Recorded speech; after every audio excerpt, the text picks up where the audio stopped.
नमस्कार और happy 76th independence day. आज मैं आपको टोयोटा की रूमियन के बारे में बताने जा रहा हूँ। ये एक मारुति सुजुकी अर्टिगा का रीबैच वर्जन है। सबसे पहले सिमिलैरिटीज़ के बारे में बात कर लेते हैं। तो हमें सामने की तरफ में जो उसकी हेडलाइट्स हैं वो बिल्कुल सेम देखने को मिल जाती है, और वैसे ही जो इसका फॉग लैंप है वो भी बिल्कुल सेम देखने को मिल जाता है।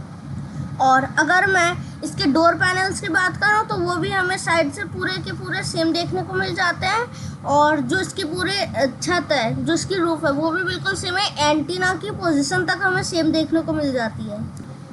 तो अभी मैं अब इसके डिफरेंसेस की बात करूं तो फिर इसमें हमें सामने की तरफ में व्हील्स डिफरेंट देखने को मिलते हैं, और आपको मारुति की जगह टोयोटा का लोगो देखने को मिल जाता है, और जो ग्रिल है वो भी चेंज हो चुकी है। और साथ ही में इसमें ग्रिल के सराउंड करते हुए और हेडलाइट्स के नीचे से जाते हुए हमें एक थोड़ी थिक क्रोम की प्लेटिंग देखने को मिल जाती है, और ये सेम चीज़ इन्होंने बम्पर में भी नीचे के साइड में की हुई है। तो सामने के साइड में और कोई सिमिलैरिटी या डिफरेंस तो मुझे मिला नहीं जो कि मैं बता सकूं। तो अब साइड की बात कर लेते हैं। तो साइड में तो मुझे एक भी चेंज देखने को नहीं मिल रहा है, बिल्कुल सेम टू सेम गाड़ी है साइड से देखने में। और अब अगर मैं बैक की बात करूं तो अर्टिगा के लुक्स के अलावा हमें रूफ एज स्पॉइलर देखने को मिल जाता है, और साथ ही में back door garnish, number plate garnish और रियर बम्पर गार्निश देखने को मिल जाती है। तो अब अगर मैं इसके इंजन की बात करूं तो इसमें हमें सेम 1.5 लीटर का के सीरीज़ पेट्रोल इंजन देखने को मिल जाता है, और इसमें हमें पेट्रोल और सीएनजी का दोनों ही ऑप्शन देखने को मिल जाता है, जैसे कि आप लोग कंपैरिजन में देख सकते हैं। जिसमें पावर के लिए दोनों में सेम ब्रेक हॉर्स पावर मिलती है, पेट्रोल में 103 और सीएनजी में 88 bhp।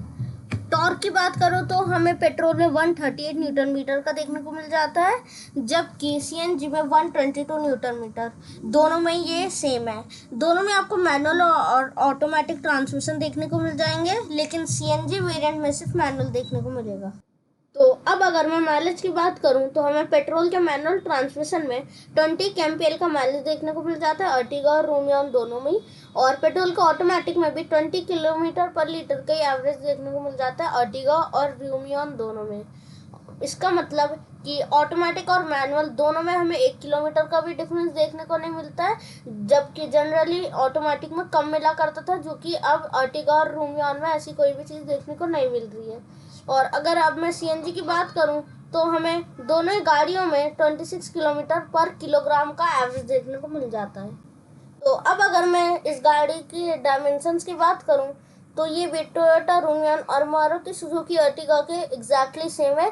हमें 1 मिलीमीटर का भी अंतर देखने को नहीं मिलता है। और लेंथ की बात करूं तो हमें 4395 मिलीमीटर की लेंथ देखने को मिल जाती है, और 1735 मिलीमीटर की विड्थ देखने को मिल जाती है, दोनों में सेम। और अगर अब मैं हाइट की बात करूँ तो हमें वो 1690 की देखने को मिल जाती है दोनों ही गाड़ियों में, और व्हील बेस 2740 का दोनों ही गाड़ियों में देखने को मिल जाता है। और अब अगर मैं इसके टर्निंग रेडियस की बात करूँ, इसका मतलब कि आपकी गाड़ी कितनी जगह में मुड़ सकती है, जितना कम होता है उतना ही अच्छा होगा, ताकि आपकी गाड़ी कम जगह ले और ज़्यादा आसानी से मुड़ जाए। तो इन दोनों गाड़ियों का टर्निंग रेडियस भी सेम है 5.2 मीटर्स का। तो अब अगर मैं बूट स्पेस की बात करूं तो हमें 209 लीटर्स की बूट स्पेस देखने को मिल जाती है सारी सीट ऊपर करने के बाद। और अगर हम थर्ड रो की सीट को नीचे कर दें तो टोटल बूट स्पेस 550 लीटर्स के आ जाते हैं दोनों गाड़ियों में। और अगर हम सेकंड और थर्ड दोनों ही रो की सीट्स को नीचे कर दें तो फिर हमें 803 लीटर्स की बूट स्पेस देखने को मिल जाती है total.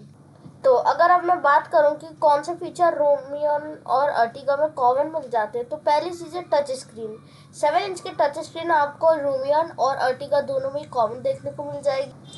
TFT multi information colour display with turn by turn navigation, और automatic climate control, cruise control, steering mounted audio controls देखने को मिल जाते हैं हमें, और साथ ही में रियर AC वेंट्स भी, और उसके साथ एयर कूल्ड कप होल्डर्स आपको 2 देखने को मिल जाएंगे अर्टिगा में।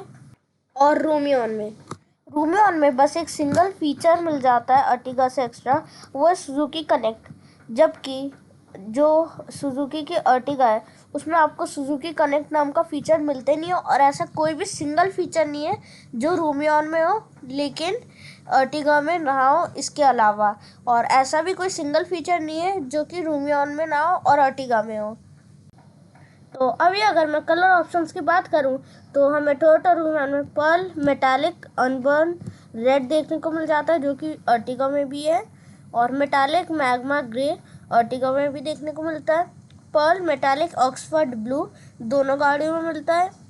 पर्ल आर्कटिक वाइट दोनों गाड़ियों में, लेकिन डिग्निटी ब्राउन सिर्फ आपको टोयोटा रूमियॉन में मिलेगा, और स्प्लेंडेड सिल्वर आपको सिर्फ टोयोटा की रूमियॉन में मिलेगा। टोयोटा रूमियॉन में आपको सिर्फ 6 कलर ऑप्शन देखने को मिलेंगे, जबकि अर्टिगा में आपको 7 देखने को मिलेंगे। तो अब अगर मैं इन दोनों के प्राइस की बात करूँ तो जो टोयोटा की रूमियॉन है वो 8.8 लाख से शुरू होनी चाहिए और 13.1 लाख तक जानी चाहिए। ये एक्सपेक्टेड प्राइस है, हो सकता है ये ऊपर नीचे हो जाए। लेकिन जो अभी अर्टिगा करंट में है वो 8,64,000 से 13 लाख और 8,000 की मिलती है। अगर रूमियॉन इस प्राइस में लॉन्च हो जाती है तो फिर रूमियॉन एक बेटर ऑप्शन है। टोयोटा की ब्रांड वैल्यू और उसकी जो हो सकता है सर्विस प्लान जो है वो आपको ज़्यादा देखने को मिल जाए अर्टिगा से, और साथ ही में उसकी रीसेल वैल्यू भी ज़्यादा हो। तो इस वीडियो में तो बस इतना ही, और इस चैनल को सब्सक्राइब करो और इस वीडियो को लाइक करें। धन्यवाद।